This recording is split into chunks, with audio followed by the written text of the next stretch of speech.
현재 한국 땅에서 벌어지고 있는 액트 지오의 문제 때문에 지금 온 국민의 관심이 거기에 집중되어 있죠. 저도 액트 지오라는 그 회사 이름을 처음 들을 때 지오그래피컬, 이 지구적인 어떤 지질학적인 활동을 하는 그러한 이름이구나. 회사 이름이 참 좋다 이렇게 생각했는데, 그 앞에 있는 액트는 무엇인가 하면은 바로 아브레우, 이 닥터 아브레우, 액트 지오의 오너 닥터 아브레우의 이름이에요. 아브레우 C 컨설팅, T 트레이닝. 그래서 이 액트 지오는 실질적인 업무가 무엇인가 하면은 이 지질학적인 문제에 대해서 사람들의 관심을 가져오고 또 이제 가르치고 또 이제 뭐 상담도 해주고 훈련도 시키고 교육도 시키고 이런 일들을 해요. 그런데 닥터 아브레우는 아주 그 참 훌륭한 사람입니다. 지난 시간에 말씀드렸지만은. 근데 또 이제 하나 등장을 했어요. 호주의 우드사이드 회사가 작년 2023년도에 그 동해 영일 만에 석유 탐사 시추를 하다가 뭐 채산성이 없다, 경제성이 없다 해서 철수했다. 그리고 철수하고 난 뒤에 이렇게 조그마한 업체가 어떻게 가정집에 주택을 가진 업체가 올 수 있느냐. 물론 저도 그 회사에 전화를 해봤지만은 그 회사는 전화가 불통이에요. 오늘 이제 기자들이 이제 물어야 할 겁니다. 왜 전화가 불통입니까? 이런 물으면은 또 외국 사람 우리와 다르기 때문에 자기들이 말이 있을 거예요.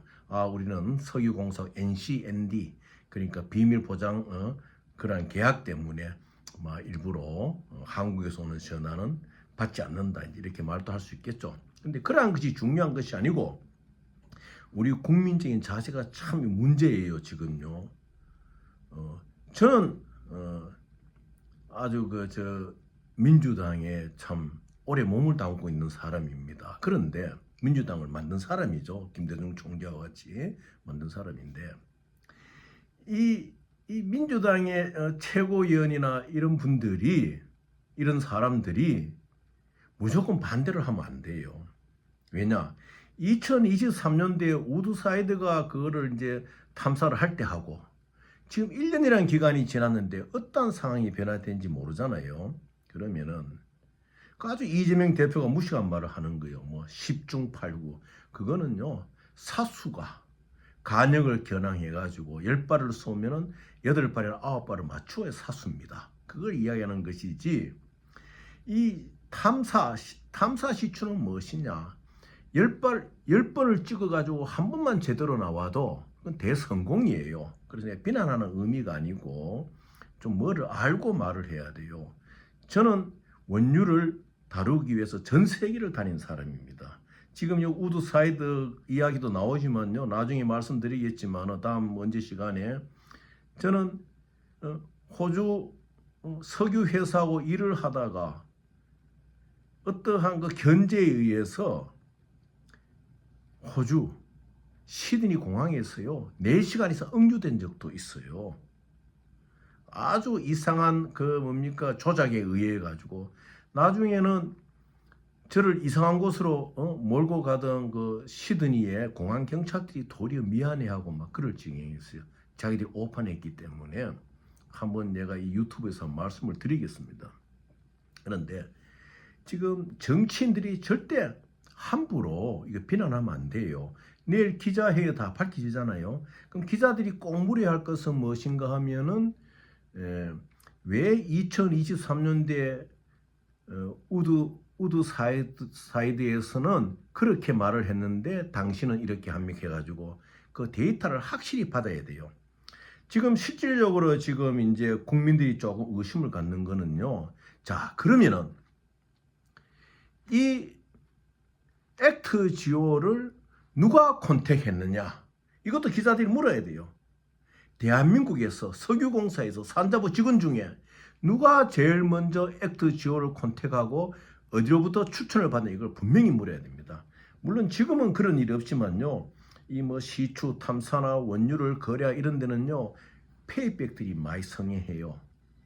그러니까 하나의 가격을 정해놓고 가격 뒤에 오가는 뒷거래들이 있거든요. 물론 우리나라에는 그런 일이 없겠지만은 분명히 이제 밝혀져야 될 것은, 자, 액트지오를 산자부의 어느 공무원이, 석유공사의 어느 직원이 컨택을 하고 상담을 몇 번 했느냐, 또 휴스톤에 가봤느냐, 이런 것이 다 밝혀져야 돼요.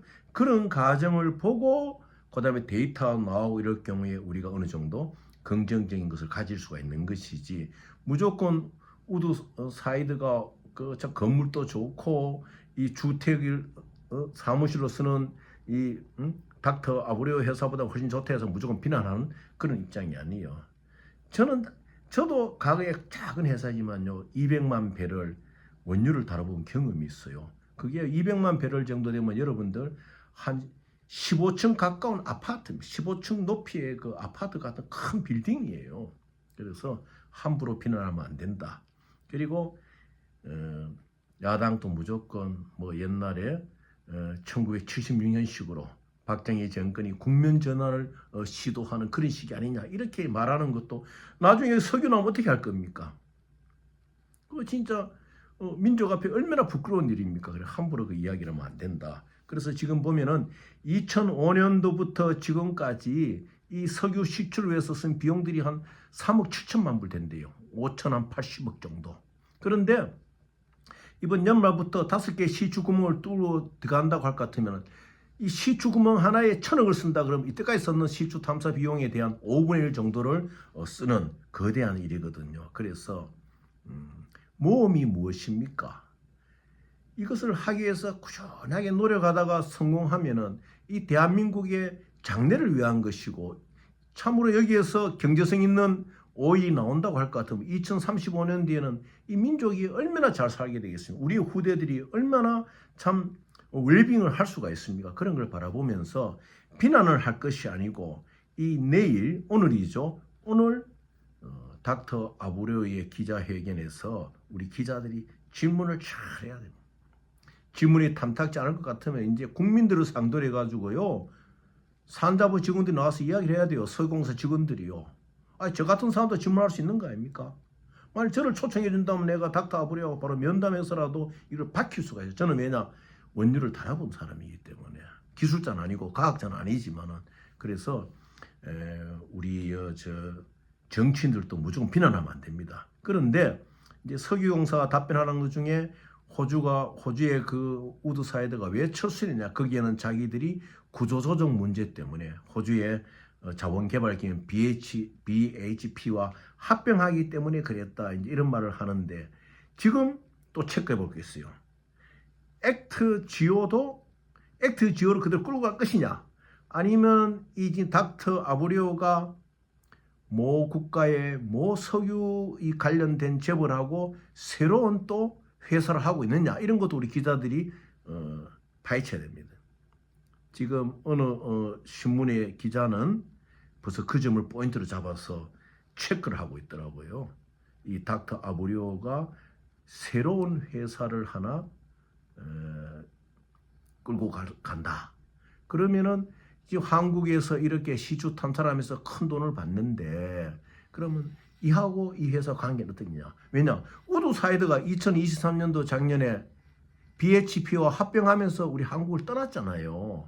그래서 이런 점들도 한번 체크를 해야 됩니다.